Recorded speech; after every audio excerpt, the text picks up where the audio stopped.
Problem 3 from Quiz 2 shows this structure with one force acting upward and two forces acting downward on it. And the magnitudes and dimensions are given in this table. And we're supposed to determine the resultant of the loads and the location of the resultant. So all the forces here, the applied forces, are in the, I guess we'd say, the y direction if we use a reference frame like this. And so to find the resultant, I'm just going to sum up those forces in the y direction. The 70-pound force is upward, the two other ones are downward, so we just add those algebraically, and we get sum then of 130 pounds downward, or negative 130 pounds. However you want to indicate it, you do need to indicate its sense that it's downward. And then to find how far it is away from A, in other words, where would we put R?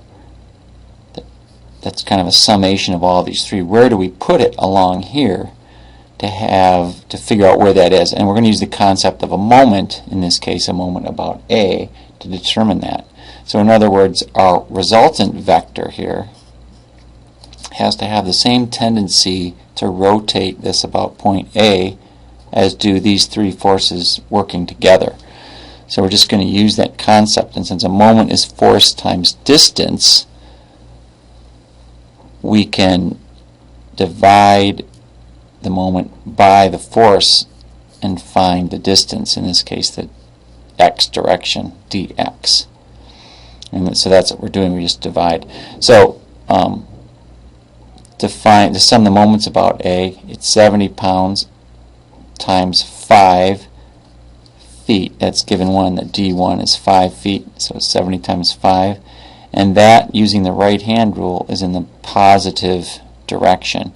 In other words, it's rotating counterclockwise. If you use the right hand rule, your thumb would point out of the paper, so that's positive. The other two are negative. They're tending to rotate it clockwise, and so they're negative.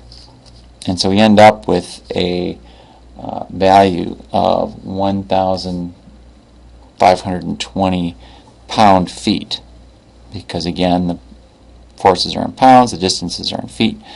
So now we're just going to divide negative 1520 by negative 130, and we get a distance of positive 11.7 feet to the right of A. So you might notice that the total length here is actually only 11 feet. So the resultant wouldn't actually be on the bar here. The resultant is, theoretically, to produce the same moment, it would have to be located off of the object. So this is similar to a few of your homework problems in this regard.